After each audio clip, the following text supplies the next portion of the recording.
us that are getting involved at all levels across the entire state and across the entire country because we are sick of the Democrats destroying America. Make some noise if you're with me. We're not going to sit by while we have these people that hate our country come and take everything that we know and love from us, starting with our education system. The future of our country depends on our next generation. We know that in the minds of our children, what is taught is going to be the future of what it looks like in Michigan and across our country. For several decades, the Democrats and those that hate this country have tried to push things like critical race theory, tried to put different names on it like DEI, SEL, which is something here in the state of Michigan that the Board of Education has adopted. Social emotional learning is a form of critical race theory, and they put a nice little stamp on it, pretending that it's a good thing, when in all reality, the school system is trying to take over to teach our children what to think, how to think, instead of teaching them the very basics, foundations of what the education should be and how to love America, right? Critical race theory is meant to divide people. The elite ruling class is aiming to find any way that they can to teach that we are not united as a country.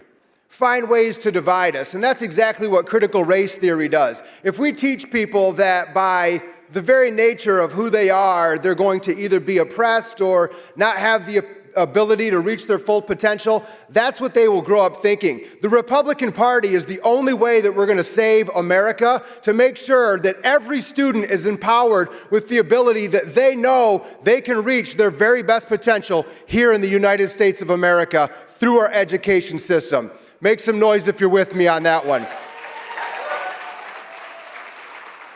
Social emotional learning right now is with 25% of the school districts across our state, 1 leader and 2 teachers have taken this training. I've looked extensively into SEL training, this social emotional training. It's a form of critical race theory. The gentlemen that are about to join us here on stage are experts in the field of critical race theory. They're going to be bringing a lot of information to you today, factual-based, telling us about the dangers of this, but more so, what solutions we can take in order to combat critical race theory and provide the American dream to every student across Michigan and across the United States of America. Make some noise if you're with me. It is up to us, my friends, at all levels of government and all levels of parent involvement to make sure that we are empowering our students and not crippling them with ideologies that are aimed to destroy America and our state here in Michigan. I am so excited to introduce these gentlemen here to you today. And I want to encourage you to be strong and fight back against the Democrats that want to destroy us and want to make us feel bad about it. It is not time in America to give in. It's not time to compromise. It's time to stand strong on our American values and make sure that in our children, we are laying the foundation for a successful Michigan and United States of America.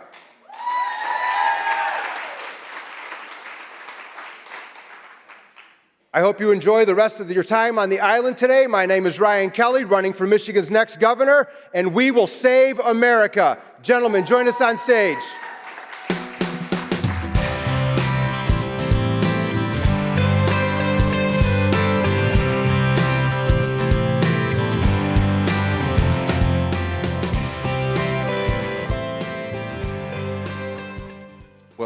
Hello, everyone.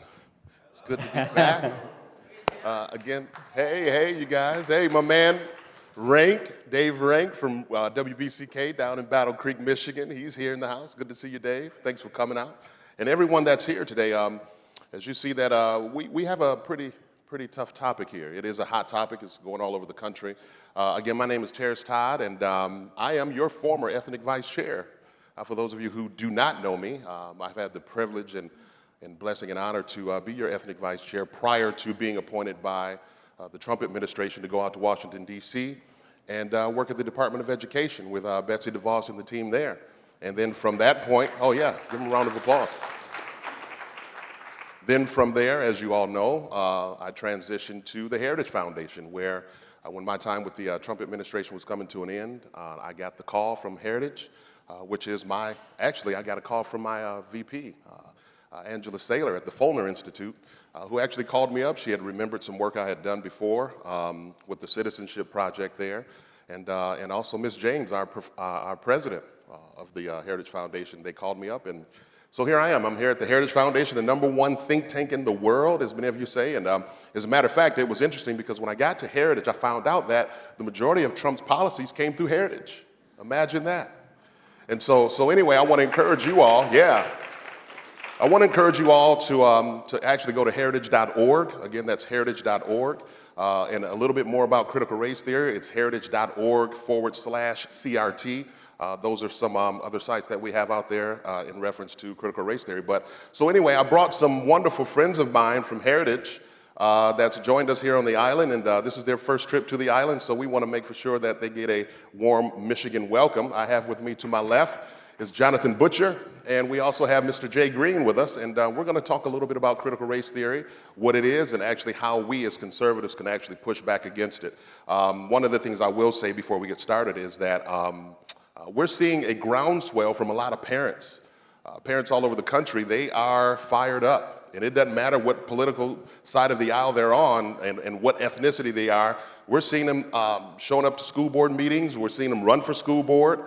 It's really a phenomenal thing that we're seeing on a lot of these parents that's being energized to take back their school districts because, quite frankly, the taxpayers own the school district, whether they believe it or not.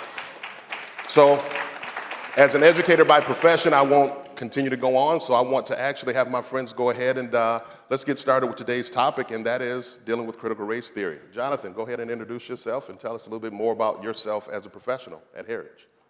Thank you, Terrace. I appreciate the introduction. I'm Jonathan Butcher. I'm the Will Skillman Fellow in Education at Heritage, and we have been looking at what critical race theory means for families around the country, and especially how school boards and state policymakers can respond to this, which really boils down to a theory that is based on racial discrimination.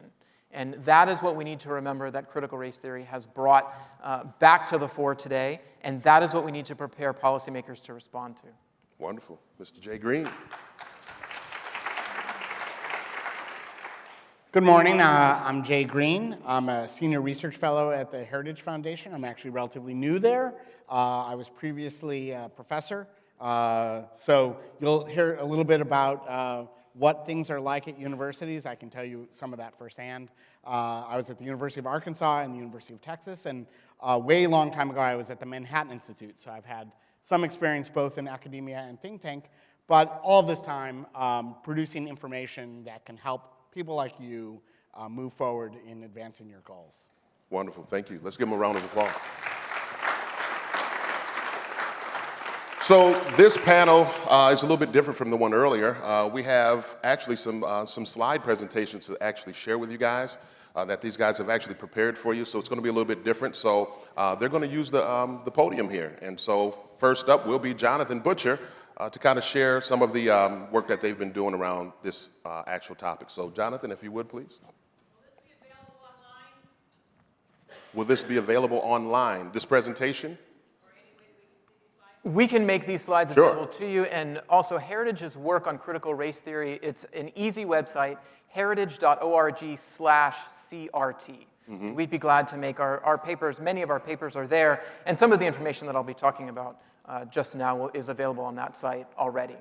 So please don't be nervous. I know we're the only thing that stands between you and lunch, and I'm about to give a slide presentation, so everybody buckle your seatbelts. I think we're also one of the last things between you and the Michigan-Rutgers game, so I'm afraid if I sat in that seat for too long, somebody's going to start asking what's going on with Ohio State, and that Michigan hasn't won regularly since the Bush administration, but I have no answer for that.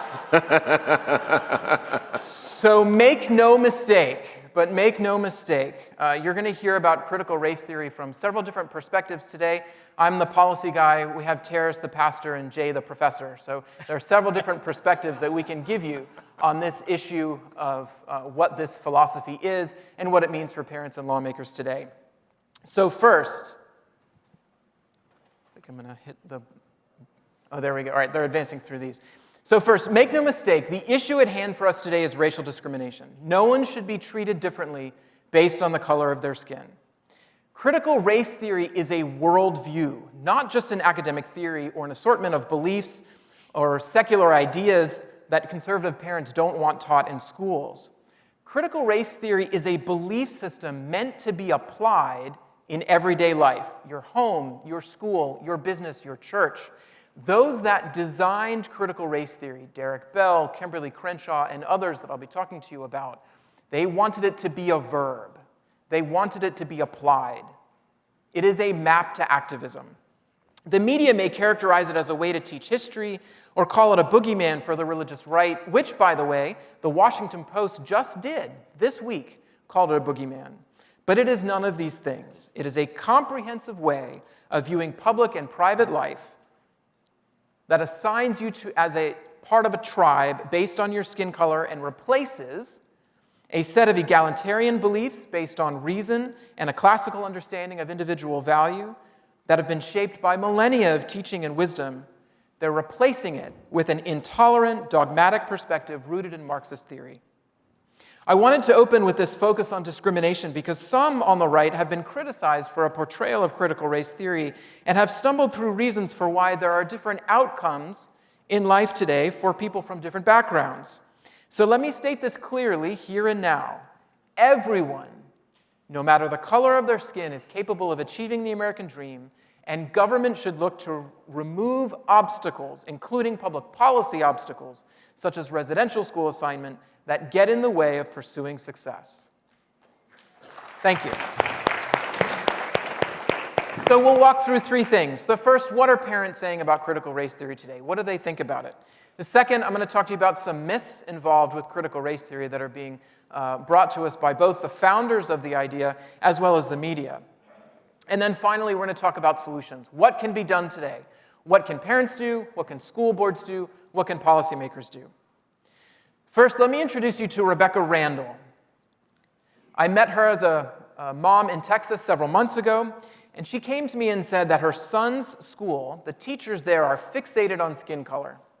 And she wanted to know, what is the end game? A parent of two living not far from Dallas, Rebecca was furious when her son's teacher implied that the only place her child could learn the answers to cultural questions involving racial identity was at school. They made, quote, the implication that my children would never receive this education in our home, Rebecca says. Yet teachers in her son's school had twisted the valuable lessons about treating people they want to be treated, Rebecca said. They had, quote, been putting race as the most important part of someone's identity, which is one of critical race theory's main ideas. Her two children, both under 11 years old, need to be learning academics. They are not to be protesting in the name of critical race theory, she told me. She pulled her children out of school and found teachers at another school that went out of their way, she said, to emphasize that they were not following critical race theory's applied discrimination. The mainstream media today gives us an impression that critical race theory is a harmless idea helping us understand power in the U.S. A CNN columnist describes the theory as merely a perspective that, quote, seeks to understand and address inequality and racism. Responding to critical ideas, a law professor said recently, in response to something that I wrote with my colleague Mike Gonzalez at Heritage, he said, we just want racial justice and equality. But if critical race theory's ideas are so simple and righteous, then why would it make a parent like Rebecca Randall so frustrated that she would pull her kids out of school and find a new one? And if these ideas are harmless, then why are some educators and school officials hiding the content from parents?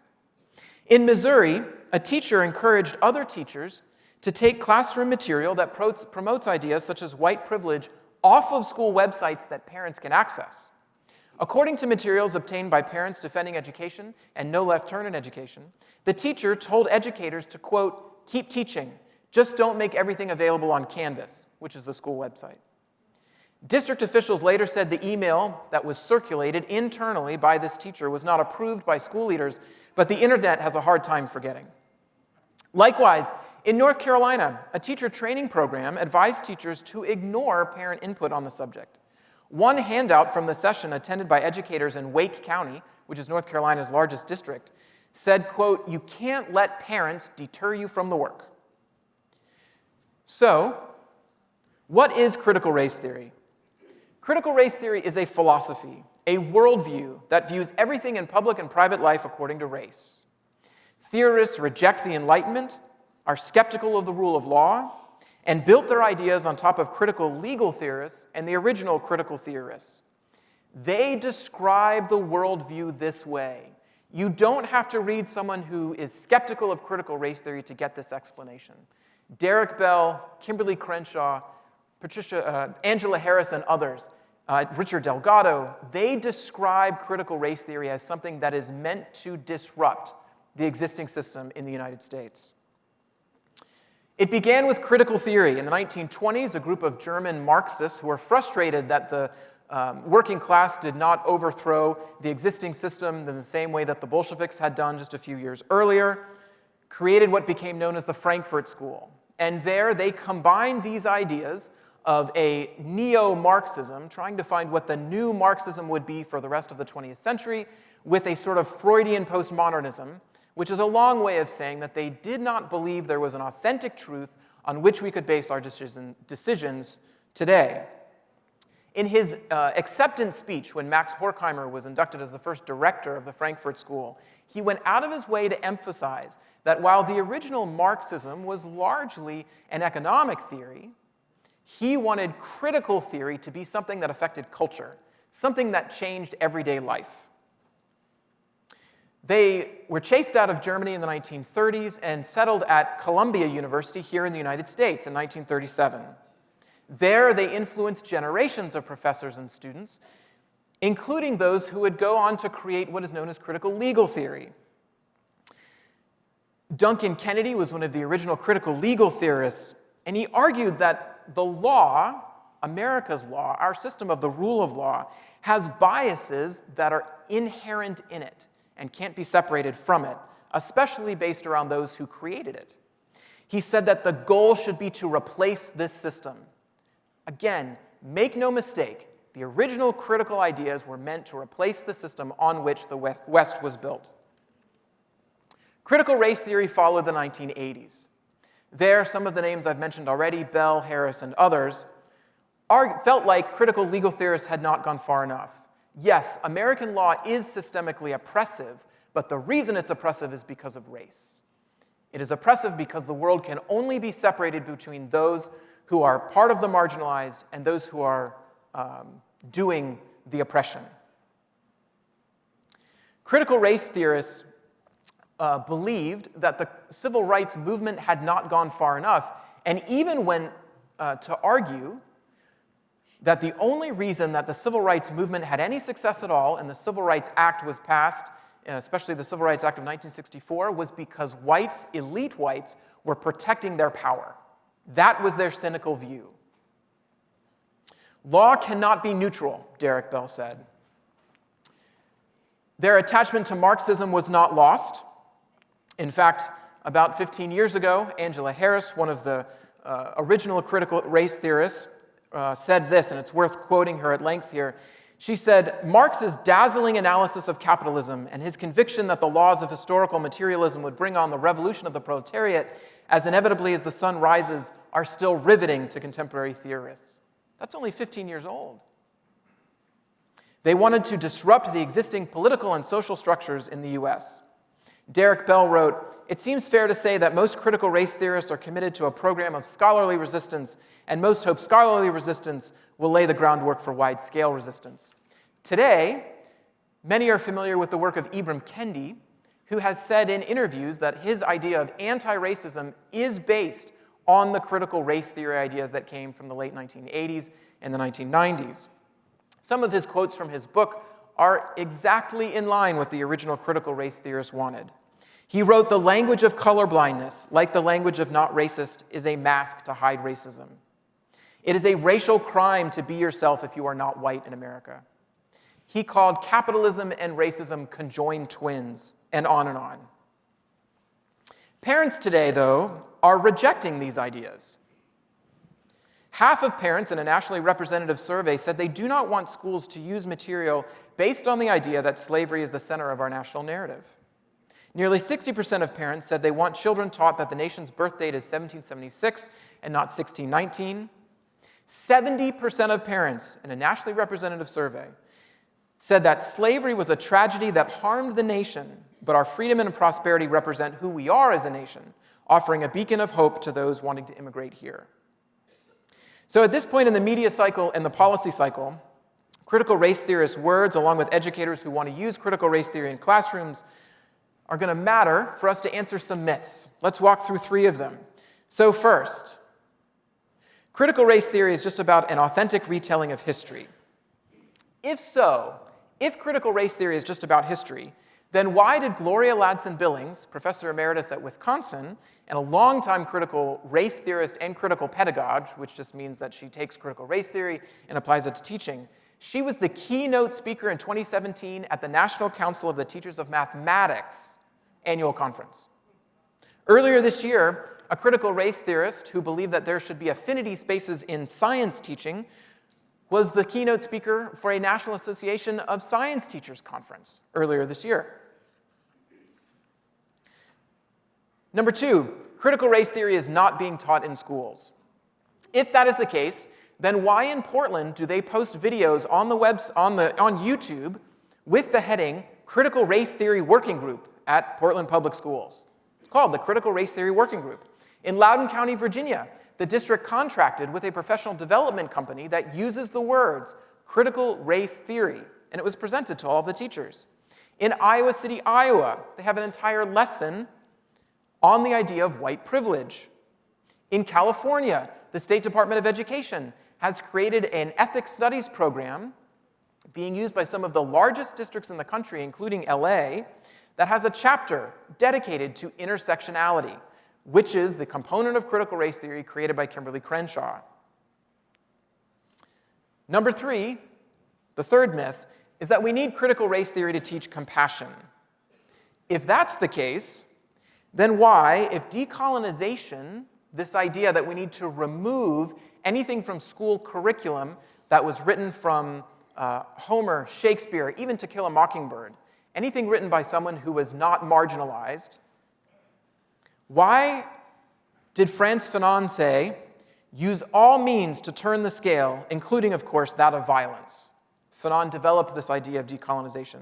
He said, national liberation, national renaissance, the restoration of nationhood to the people, commonwealth, whatever may be the headings used or the new formulas introduced, decolonization is always a violent phenomenon.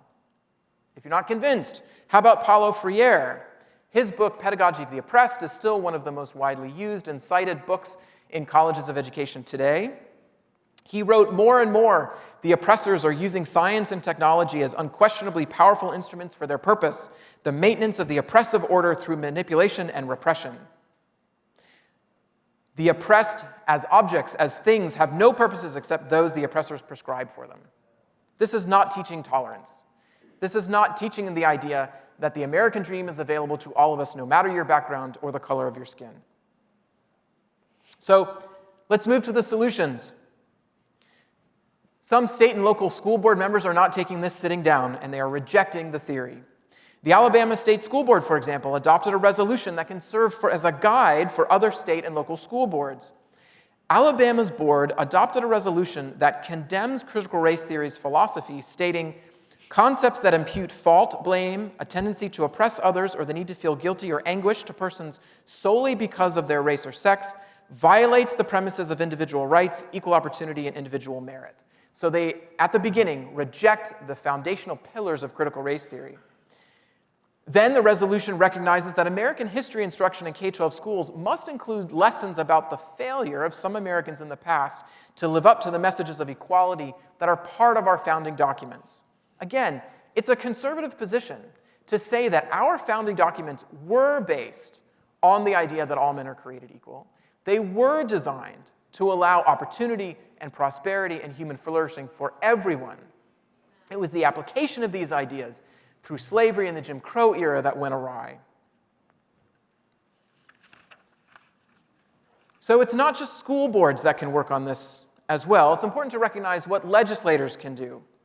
As many of you probably know, more than half of states around the US considered or adopted some piece of legislation that dealt with the idea of rejecting critical race theory.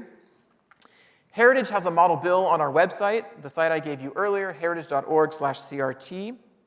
Our ideas have been used in states, all or in part, including Texas, South Carolina, New Hampshire, Louisiana, as well as in Washington, D.C., which is the only school system outside of the military and the Bureau of Indian Education that is the proper jurisdiction for federal lawmakers. It is based around a couple of very fundamental ideas. So first, no public employee shall compel a teacher or student to adopt, affirm, adhere to, or profess ideas in violation of Titles 4 and 6 of the Civil Rights Act of 1964, including but not limited to the idea that individuals should be adversely or advantageously treated on the basis of their race, ethnicity, color, or national origin. It also says that no course of instruction or unit of study may direct or otherwise compel students to affirm, adopt, profess any of the tenets within critical race theory's applied discrimination. And then finally, both Alabama's state board's resolution as well as our model bill has a central concept here that's really important. Schools should be a place where students are taught how to deal with difficult ideas. It is not the responsibility of educators to shield students from ideas with which they disagree. In fact, Alabama's statement says this: students and educators should be encouraged to engage in the marketplace of ideas, subject to a developmental appropriateness. The state board acknowledged the right to express differing opinions, foster and defend intellectual honesty, engage in freedom of inquiry, et cetera, et cetera. In Heritage's model bill, we put it this way: nothing in this statute prohibits teachers or students from discussing public policy issues of the day or ideas that individuals may find unwelcome, disagreeable, or offensive. So make no mistake, there are things that parents can do today, there are things that school boards can do, and things that policymakers can do. But in the end, it's our responsibility to remember that we are training the next generation to fulfill the promise of freedom and opportunity that America has held for generations. Okay? Much has happened in the last 60 years since the Civil Rights Movement. And that is our charge today. That is our responsibility. Critical race theory is not just a conglomeration of headlines, is not just a set of ideas that the media wants you to think has something to do with not teaching about the Tulsa Massacre or the Civil War. Right? That is not what critical race theory is. It is, at its very root, a gadfly of other systems, challenging the very ideas on which the West was built and is based and inseparable from the ideas of Marxism. With that, we have tools that we can use to give to educators, to give to lawmakers, to help them to reject critical race theory, reject the compelled application of critical race theory's ideas. Thank you very much. The clicker's up there. Next, we're going to have Mr. Jay Green. Thanks. So I have good news and bad news. I'll explain how we got the bad news and how we can fix the bad news. So first, the good news. The good news is that what Jonathan just described to you is something that people do not want. People don't want critical race theory. As they learn about it, as they begin to experience it in their schools, they dislike it.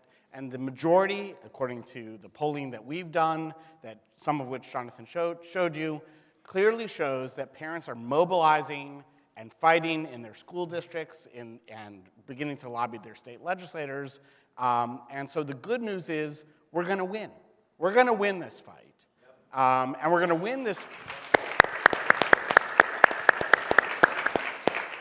We're going to win this fight because some watered-down Marxism really does not appeal to people. Rejecting the American founding and its ideals to replace them with a fundamentally new foundation for America is not something that the American people want.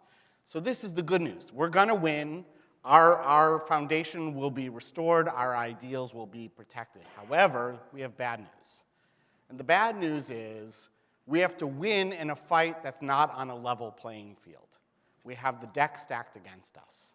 And the reason why the deck is stacked against us is because universities and K-12 schools are using your money to organize, to hire people to organize a minority of people who do want critical race theory to fight against you, right? And so a minority view can prevail if it is better organized. And they have an organizational advantage because they're using your resources to hire staff to organize against you. And so let me talk a little bit about what this problem is. So in universities, the problem is what's called diversity, equity, and inclusion staff. Now, mind you, there is nothing wrong with these words. Well, maybe equity a little bit, but we like equality, actually. But diversity and inclusion, these are positive-sounding words. And so it sounds like a good thing when you hire people in various positions in universities to promote diversity, equity, and inclusion. It sounds like you're promoting apple pie and goodness and being nice to each other, something like that. But in fact, what these people are doing that universities are hiring is that they're articulating an ideological orthodoxy on college campuses. They're enforcing that orthodoxy, and they're organizing a group of radical minority groups of students and faculty, because the majority of students and faculty on college campuses don't want this. They're organizing them so that it's not a level playing field that we're fighting on. So to figure out how extensive this problem of diversity, equity, and inclusion staff is on college campuses, we conducted a study. We went out and we counted the number of these people who work at every one of the 65 universities in the Power 5 conferences. Since athletics really is the most important thing about college, we looked at the Power 5 conferences, and we looked at how many people have formal responsibility for promoting diversity, equity, inclusion, because these are the people who are organizing the activists against you. So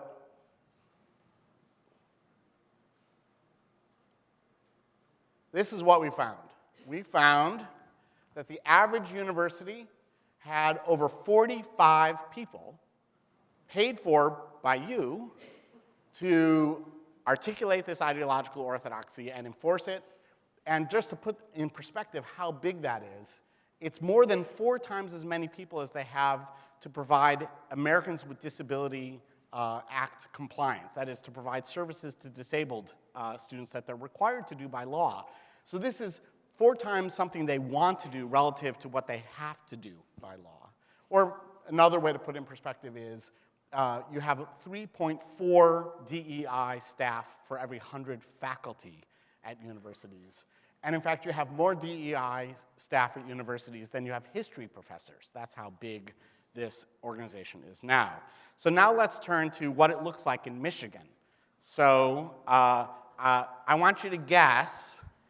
We'll start with the University of Michigan. Someone call out, how many people do you think the University of Michigan has working to promote diversity, equity, and inclusion? I heard something in the hundreds, so you guys are on the right track. This is what it looks like. At University of Michigan, it actually has the largest diversity, equity, and inclusion staff in the country. Of all the universities we looked at, there are 163 people at the University of Michigan who have formal responsibility to promote diversity, equity, and inclusion. This is almost 15 times more than the number of people they have to provide services to disabled students, as they're required to do by law. It's almost 5.8, or it is 5.8 DEI staff per 100 faculty, and it's more than twice as many history professors that they have. So how many of you went to the University of Michigan? Okay, you paid for that. When you paid tuition, paid for that. How many of you send children to the University of Michigan? Yeah, you paid for that when you paid your children's tuition. How many of you pay taxes in Michigan? Yeah, you paid for this when you paid taxes. Okay. How many of you pay taxes in the United States? Well, you paid for this. You are paying for a staff that organizes politically against you. So now we can look at Michigan State. Michigan State, I don't know, I don't want to get in trouble with whatever rivalries you may have here. It is, however, not the leader in... But it is still above the national average, 51 DEI personnel, and they still have more DEI staff than they have history faculty at Michigan State. So this thing that has really become widespread and very strong on college campuses is making its way into K-12 schools. And so when parents are going to the school board meetings and they're trying to fight against CRT, they're beginning to face an organized opposition that's organized by the school district itself, in particular by the chief diversity officer, or someone with a title that sounds like that, at the school district that the school district employs is organized on the other side. So we wanted to find out how far has this made its way down into K-12. I mean, it's ubiquitous in universities, but how far down into K-12 has the chief diversity officer made it? Almost every university has it, but when we looked at every school district with at least 15,000 students, we found that 39% overall had a CDO, or Chief Diversity Officer. When you look at large districts, those with more than 100,000 students, it's 79% of districts have a CDO. But even in the relatively small districts, like with between 15 and 20,000 students, still a third of them have a CDO. So this is making its way down from universities into K-12. Now, the purpose, ostensibly, of a chief diversity officer in a K-12 school district is to close achievement gaps. Now, it's been an enduring problem that advantaged and disadvantaged students, black and white students, wealthy and poor students, white and Hispanic students, there have been achievement gaps in how well they've been doing in school. And school districts have committed themselves, rhetorically, to closing those gaps and improving the outcomes for more disadvantaged students, and they hire CDOs saying that that's going to help them do that. But as it turns out, the CDOs don't help with doing that. What they're really doing is political organizing, not promoting educational advancement for disadvantaged students. And we know this because we looked at the test score data in the districts that have CDOs versus those that don't. And when we look at it, this is what we find. So that blue bar is the achievement gap in districts with a CDO. And the orange is in districts without CDOs. And so what you see is that in places where they've hired someone with the formal responsibility of closing achievement gaps, they have bigger achievement gaps. And in fact, not only that, we looked at the trend over time. If a district has a CDO, the gaps are getting wider, not narrower. So this means two things. One, the ideas that CDOs are promoting in school districts are not helping. They're counterproductive. I mean, perhaps abolishing advanced mathematics disproportionately hurts disadvantaged students, right? That's what this looks like. But the second thing is that the CDO is not really about achievement gaps. The CDO is really about political organizing against you. So now that's the bad news. So how did we get here, and what are the solutions? Well, we got here, again, because this plays upon our goodwill. When we hear words like diversity or inclusion or social emotional learning, when we hear these words, they all sound like good words, and they are good words, but they've been inverted to mean the opposite of what they should mean. So we've been taken advantage of with our goodwill in being agreeable when people have said they want to create these positions. In addition, university administrators have allowed for the rapid expansion of DEI staff, not because they're ideologically committed to it, but because it's the easiest thing for them to do to shut up a minority of activist students. So whenever there is some incident on or off campus, the first thing that administration does is they say, well, I'm going to create a center for diversity. I'm going to double the staff of the Center for Diversity, right? That's what they do, is they throw lines, they throw money at that problem so that they won't be blamed for whatever incident occurred on or off campus. But what they're really doing is they're hiring people who are political organizers against you. And that's not what the administration of universities intended, but that is what is happening. So we've kind of stumbled into creating this large DEI infrastructure, both out of the political cowardice of university administration and out of the exploitation of our goodwill with positive sounding words. So what's the solution? The solution is that if we're going to have a fair fight against CRT in K-12 schools, if we're going to have a fair fight for greater academic freedom and true diversity, including intellectual diversity on college campuses and ideological diversity on college campuses, if we're going to succeed in that, we have to dismantle or at least cap the growth of the DEI staff and the chief diversity officers. That is, we have to recognize that the other side is organizing against us with our money. And we have to know who those organizers are, and we have to put a cap on that, fight against that while we're also fighting against CRT. And I think together, with this information, I think we can go out and make progress. And like I said at the beginning, this ultimately is something that we're going to win. I mean, we're going to win it because what they're selling is something that people don't want to buy. It was an enormous overreach to try to get people to buy essentially watered-down Marxism and to reject basic American ideals. The average parent doesn't want that. And so I look forward to talking with you some more throughout this conference about how we can work together to help you fight CRT in schools. Thanks.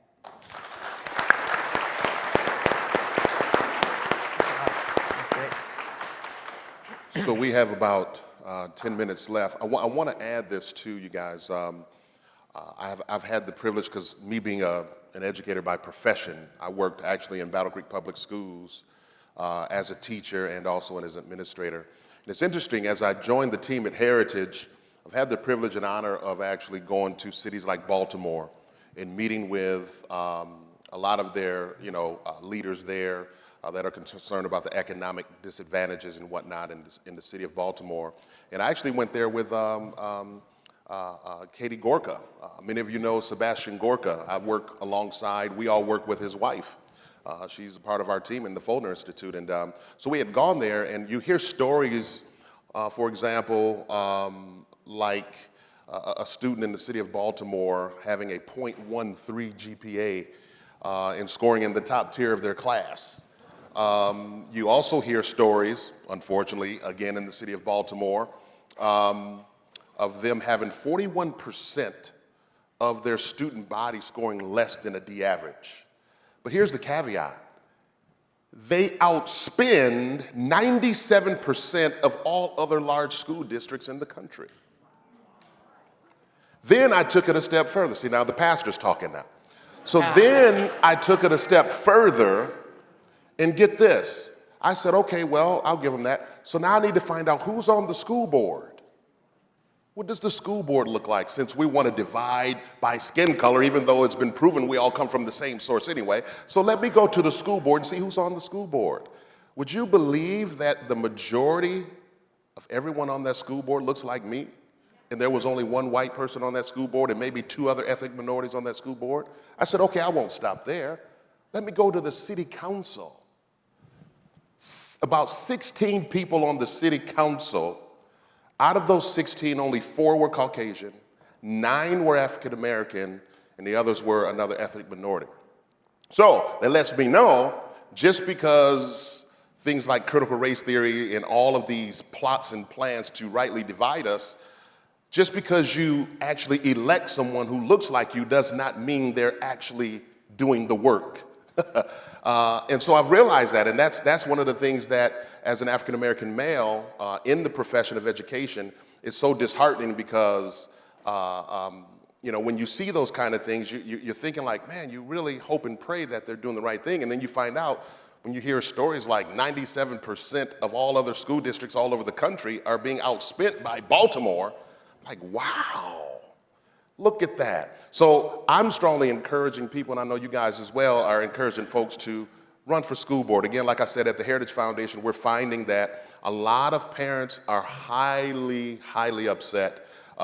They're not waiting for no politician. They're not waiting for government to tell them when to go after their elected officials. They're just showing up And many of them are running for school board because they are sick and tired. And I'll give you another thing.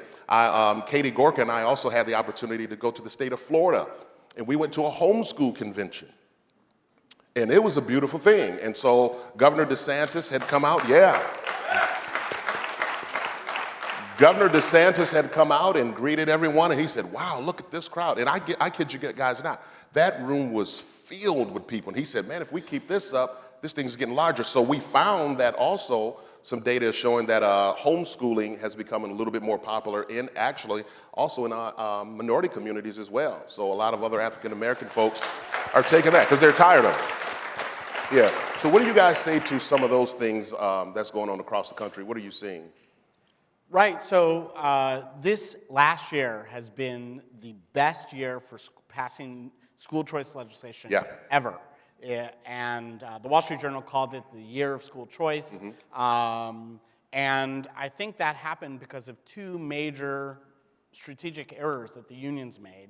One is that they really fought hard to prevent schools from opening for in-person instruction. That's right. And that really broke faith with a lot of parents who felt like schools were not even trying to serve them and their families and provide, at a minimum, custodial care. So I think that was a big mistake in breaking faith with a lot of families. A second thing that happened as a result of schools not being open for in-person instruction is that parents got to see a lot more of what was being taught. Yeah. They could see the lessons on Zoom. They could see the handouts that were coming home. Yeah. And before, they just thought things were fine. And when they could see it themselves, they were shocked.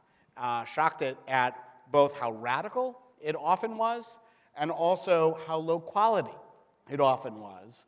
And this spurred a lot of parents to press for expanding options, school choice options. One of the biggest expansions was West Virginia adopted a education savings account plan that is universally available. Everyone in West Virginia is eligible for it. And that also particularly helps homeschoolers because ESAs allow you to put together your own a la carte educational package. You can purchase services separately from different vendors. You can buy software from this company, curriculum from this company, hire a tutor from there. And homeschoolers really benefit from having resources that help them put that package together. Nice. So I think it's been a horrible year in lots of ways, but a great year for the expansion of school choice. Wonderful. Well, I'd add that the other mistake that unions made was that they were all in on critical race theory. The National Education Association in their summer conference adopted a business item that actually said they would make sure that critical race theory was taught in schools. They agreed on that. The American Federation for Teachers hosted Ibram X. Kendi to be one of their speakers. The UFT, which is the union up in New York City, adopted the Black Lives Matter Week of Action resolution, and one of the principles, it was all along the lines of critical race theory, including they said that they wanted to undermine the nuclear family. That's in there. It actually reads just like that. So, we knew before that unions took positions on everything from climate change to, foreign policy, but they have a very progressive view, particularly on this cultural issue of critical race theory. And they were official about it. They made there was no room for doubt of where they stood on this one. Wonderful. Can you guys speak a little bit also, and I know we got 3 minutes left, Dr. Lindsay Burke, who we also work with at Heritage, she mentioned something about redlining in school districts. Can any of you speak to that as well? So Lindsay co-authored a paper earlier this year on the issue of redlining in the United States. And it was really an important area of academic research for both those who are interested in school choice as well as just conservatives in general to review what was caused by public policies that created redlining, which of course is where those who drew lines around where houses would be sold and, different communities would move to, they would put, red lines around where certain areas where white individuals could buy houses and apartments and where others, black families could. And so it is without question, the residential assignment in big cities today reflects some of those redlining policies from 75, 80 years ago, which matters because when folks such as Nicole Hannah-Jones at the 1619 Project in the New York Times, a huge advocate, of course, one of the leading of critical race theory today, when she says, right, that we need to revolutionize change the public school system, and she has these ideas for changing public policy, we agree. Get rid of residential assignment. Start there, right? I think that it's important for us to see that we can adjust these district boundaries like they've done in Florida and Arizona in particular. And you can choose any public school in Arizona, anywhere in the state subject to space.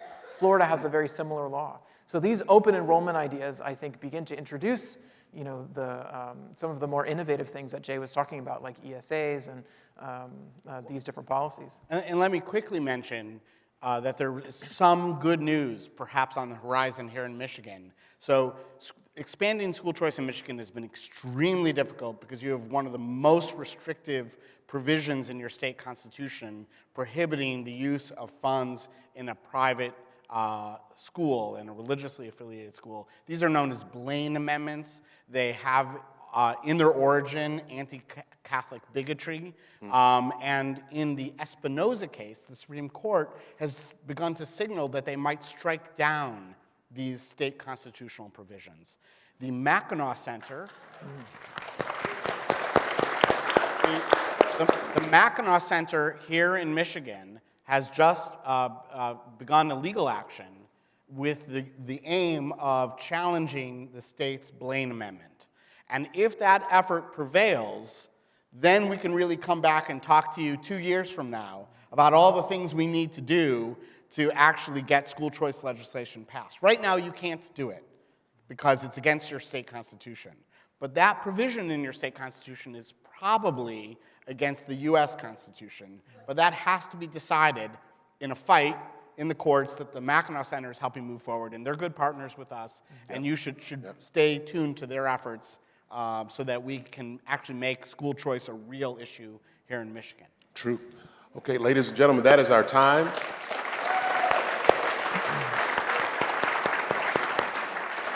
And again, on behalf of our president, Ms. Kay Coles-James, and my vice president, Angela Saylor with the Heritage Foundation, again, don't forget to go to heritage.org/CRT. Again, that's heritage.org/CRT to get more updates and information on critical race theory. But again, continue to fight, and thank you guys for having us. Appreciate it.